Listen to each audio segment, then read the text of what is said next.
नमस्कार दोस्तों, मेरे पास ये क्वेश्चन काफ़ी बार आया है कि लॉ ऑफ अट्रैक्शन की सबसे ज़्यादा पावरफुल टेक्निक कौन सी होती है, या ऐसी कौन सी टेक्निक है जिससे आप जो चाहे वो मैनिफेस्ट कर सकते हो। अब अगर सबसे पावरफुल टेक्निक की बात की जाए तो कोई भी टेक्निक को अगर देखा जाए तो वो टेक्निक वर्क नहीं करती है आपके लिए आपकी अलाइनमेंट हमेशा वर्क करती है। और जो भी टेक्निक्स आप करते हो वो आपको अलाइनमेंट में लाने का काम करती है। और एट दी एंड जब मैनिफेस्टेशन होती है तो वो आपकी अलाइनमेंट की वजह से होती है, ना कि किसी पर्टिकुलर टेक्निक की वजह से। तो इसीलिए आप टेक्निक कोई भी चूज़ करो वो उतनी ज़्यादा मैटर नहीं करती है। मैटर बस इतना करता है कि आपका कंसिस्टेंसी के साथ माइंडसेट चेंज होना चाहिए किसी पर्टिकुलर सब्जेक्ट को लेकर के जिसको आप मैनिफेस्ट करना चाहते हो। क्योंकि आप जिस चीज़ पे फोकस करते हो वो चीज़ आपकी लाइफ में मैनिफेस्ट होती चली जाती है। और मैनिफेस्ट भी तभी वो होती है जब आप कंसिस्टेंसी के साथ डेलिब्रेटली एक न्यू फोकस की तरफ बढ़ रहे होते हो। फिर चाहे वो फोकस पॉजिटिव हो चाहे वो नेगेटिव हो, अगर आप बार बार फोकस करते हो तो ही वो मैनिफेस्ट होता है। जिसका ये मतलब है कि अगर आप किसी चीज़ को मैनिफेस्ट करना चाहते हो तो उस सब्जेक्ट के बारे में, उस चीज़ के बारे में आपको बार बार सोचना होगा, एक ऐसे वे में सोचना होगा जहाँ पर आपका थॉट अलाइनमेंट में रहे आपके डिज़ायर के साथ। लेकिन रियलिटी में एक्चुअल होता क्या है, आप किसी सब्जेक्ट को लेकर के सोचते हो जिसे आप मैनिफेस्ट करना चाहते हो, उसके बारे में आप सोचते हो, लेकिन आपका फोकस रहता है आपकी करंट रियलिटी पे, जो आप नहीं चाहते हो अपनी लाइफ में, उस चीज़ पे आपका फोकस रहता है। और क्योंकि आप बार बार उसी चीज़ पे फोकस कर रहे होते हो जो आप नहीं चाहते हो, तो वही रियलिटी में फिर मैनिफेस्ट होने लगता है। तो इस जगह पर अगर मुझे कोई प्रोसेस आपको देना हो जिसे मैं ये कह सकूं कि हाँ ये इतना बेस्ट प्रोसेस है कि हर किसी के लिए वर्क कर सकता है और बहुत सिंपल भी है करना, तो वो प्रोसेस है पॉजिटिव एस्पेक्ट्स का प्रोसेस। क्योंकि लॉ ऑफ अट्रैक्शन के बाकी जितने प्रोसेसेस हैं उसमें से जो मैक्सिमम होते हैं वो आपके डिज़ायर स्पेसिफिक फोकस पे लेकर के जाते हैं। जैसे विजुअलाइजेशन है या एफर्मेशन है, जहाँ पर आप अपने पर्टिकुलर सब्जेक्ट को, जिस पे आप मैनिफेस्टेशन कर रहे हो, जिस चीज़ को आप मैनिफेस्ट करना चाहते हो, सिर्फ और सिर्फ उस सब्जेक्ट के बारे में आप सोचते हो। लेकिन पॉजिटिव एस्पेक्ट एक ऐसा प्रोसेस हो जाता है जो आपको सिर्फ इतना कहता है कि आपकी रियलिटी में आपके अराउंड जितने भी लोग हैं, जितनी भी चीज़ें हैं, जो भी चीज़ है, सब चीज़ें दो हिस्सों में डिवाइडेड है। जैसे दिन और रात है, इंसान में, एक ही इंसान में पॉजिटिविटी भी है, नेगेटिविटी भी है। आपकी डिज़ायर में भी एक डिज़ायर वो है जो आप चाहते हो, एक जो वो है जो आप नहीं चाहते हो। जिसके एग्जाम्पल के हिसाब से देखो तो अब्राहम ऐसा कहती है कि मुझे ये इंसान मेरे जीवन में चाहिए, मैं इसके बिना रह नहीं सकता या रह नहीं सकती।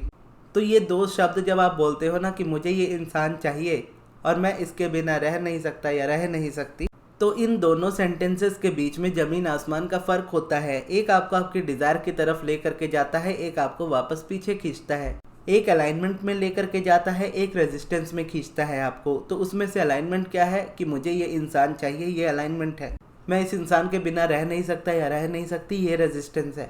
अब इसके मैं आपको कुछ और एग्जांपल्स देता हूँ ताकि आपको ये क्लियर हो जाए। मुझे एक न्यू जॉब चाहिए, ये अलाइनमेंट है। वहीं दूसरी जगह आप जिस जॉब पे काम कर रहे हो, जहाँ पर आप जॉब कर रहे हो और वो आपको नहीं पसंद है और आप ये कहते हो कि मुझे ये जगह बिल्कुल नहीं पसंद है, मुझे इस जगह पे बिल्कुल जॉब नहीं करनी, तो ये रेजिस्टेंस है। अब इस जगह पे सवाल हो सकता है कि अगर कोई चीज़ नहीं पसंद है तो उसे ज़बरदस्ती पसंद कैसे करे। अब ये करना ज़रूरी भी नहीं है। बस अब्राहम कहती है कि make peace with where you are, यानी आप जिस जगह पे हो उससे पीस बना लो। पीस बनाने के लिए क्या करना है, ज़रूरी नहीं कि आप उसके बारे में पॉजिटिव सोचना स्टार्ट करो, आप उसके बारे में कुछ नेगेटिव भी ना सोचो तो भी चलेगा। यानी उस पर्टिकुलर सब्जेक्ट के बारे में, यानी जिस जॉब में आप हो वो जॉब आपको नहीं पसंद है तो उसके बारे में बात करना छोड़ दो और उसके अलावा बात सिर्फ इस तरह की करो कि मुझे एक न्यू जॉब चाहिए और वो न्यू जॉब किस तरीके की होनी चाहिए। और एग्जांपल्स के तौर पर अगर देखें तो मुझे अमीर होना है, मैं बहुत अमीर होना चाहता हूँ, ये अलाइनमेंट है। मैं गरीबी में नहीं रहना चाहता, ये रेजिस्टेंस है। आप सुनने में एक जैसे लगेंगे कि मुझे अमीर होना है, मुझे गरीब नहीं रहना है, लेकिन एक आपको अलाइनमेंट में लेकर के जाएगा, दूसरा आपको रेजिस्टेंस में लेकर के आएगा। अब इसी तरीके से आप अपने हिसाब से अपनी लाइफ में देखो कि कितने सारे एस्पेक्ट्स हैं और किस किस जगह पे आपका किस तरह का फोकस है। जैसे एक एग्जांपल में मैं आपको 2 सेंटेंसेस दे रहा था, इस तरीके के आपके माइंड में बहुत सारे सेंटेंसेस होते हैं और इसमें से एक साइड पॉजिटिव वाला है, एक साइड नेगेटिव वाला है। जब आप डिज़ायर करते हो किसी चीज़ की कि मुझे ये चीज़ चाहिए, मुझे वो चीज़ चाहिए, मुझे ये इंसान चाहिए, मुझे इस तरीके की जॉब चाहिए, तो आप अलाइंड होते हो। लेकिन करंट रियलिटी को देख करके जब आप डरते हो, जब आप परेशान होते हो, तो आपका फोकस नहीं बदल जाता। आपकी डिज़ायर कोई और है। आप डिज़ायर करते हो कि मुझे जॉब चाहिए, आप डिज़ायर करते हो कि मुझे अपना स्पेसिफिक पर्सन चाहिए, लेकिन फोकस नहीं हटा पाते उस पर्टिकुलर सब्जेक्ट के नेगेटिव साइड से या उस पर्टिकुलर सब्जेक्ट के नॉन वांटेड साइड से, यानी जिस साइड को आप नहीं चाहते हो उसी पे आप फोकस ज़्यादा करते हो। अब यहीं पे बात आती है कि फोकस करने के लिए तो इतनी सारी चीज़ें हैं, तो हम फोकस करें तो करें किस पे और कैसे अपने इस फोकस को शिफ्ट करें। और इसी शिफ्टिंग को हम पिवटिंग कहते हैं। अब आप समझ गए आपकी लाइफ में प्रॉब्लम किस वजह से आ रही है। आपका स्पेसिफिक पर्सन नहीं मैनिफेस्ट हो रहा है क्योंकि आप एक तरफ चाहते हो कि वो डिज़ायर है मेरा स्पेसिफिक पर्सन लाइफ में मैनिफेस्ट हो, दूसरी तरफ करंट रियलिटी है स्ट्रॉन्ग बिलीफ के साथ कि इस रीज़न की वजह से ये इंसान मुझे कभी में नहीं मिल सकता या नहीं मिल सकती क्योंकि मैंने ये गलती की या उसने ऐसा किया, या जॉब को लेकर के कि मुझे ये जॉब चाहिए लेकिन ये मुझे नहीं मिल सकती क्योंकि ये रीज़न है, और ये सभी रीज़न बहुत स्ट्रांग है जिस पे मैं स्ट्रांगली बिलीव करता हूँ या करती हूँ। तो इस तरीके से जब आप चलते हो तब मैनिफेस्टेशन नहीं होती है या अपोजिट मैनिफेस्टेशन होती है। तो वही पॉजिटिव एस्पेक्ट्स क्या करता है, हर सब्जेक्ट के दो ही सब्जेक्ट है, आइदर पॉजिटिव है या नेगेटिव है। सेंटेंस आपका जो भी हो माइंड में, या तो वो पॉजिटिव है या तो वो नेगेटिव है, या तो आपको अलाइनमेंट में लेकर के जा रहा है या तो आपको रेजिस्टेंस में लेकर के जा रहा है, और दोनों में से कहीं ना कभी वो कहीं ना कहीं रहेगा ही। यानी एक टाइम पे वो एक जगह पे रहना ही है, आइदर वो पॉजिटिव रहेगा या वो नेगेटिव रहेगा। ऐसा नहीं हो सकता कि वो दोनों में एक साथ रहे और ऐसा भी नहीं हो सकता कि वो दोनों में एक साथ ना रहे। तो फोकस आपका एक टाइम पे एक जगह पर होगा ही होगा, आप चाहो ना चाहो। तो जब आप बहुत हाई तरीके से अपनी करंट रियलिटी पे फोकस्ड होते हो तो ना चाहते हुए भी आपका फोकस नेगेटिव होता है, और उस नेगेटिव फोकस की वजह से क्या होता है, बार बार आप उस सब्जेक्ट के बारे में उसी नेगेटिव पॉइंट ऑफ व्यू से सोचते हो, उसी नेगेटिव पॉइंट ऑफ व्यू से उसको देखते हो, तो उसकी वजह से मैनिफेस्ट वही होता है। लेकिन पॉजिटिव एस्पेक्ट्स इसको क्या करता है, जब आप बताते हो कि हाँ सेंटेंस चाहे जो भी हो एक पॉजिटिव है एक नेगेटिव है, जब आप पॉजिटिव एस्पेक्ट लिखते हो तो आप उसी सब्जेक्ट का, उसी इंसान का जिसमें पॉजिटिव नेगेटिव दोनों हैं, आप उसका नेगेटिव छोड़ करके उसका पॉजिटिव साइड देखते हो।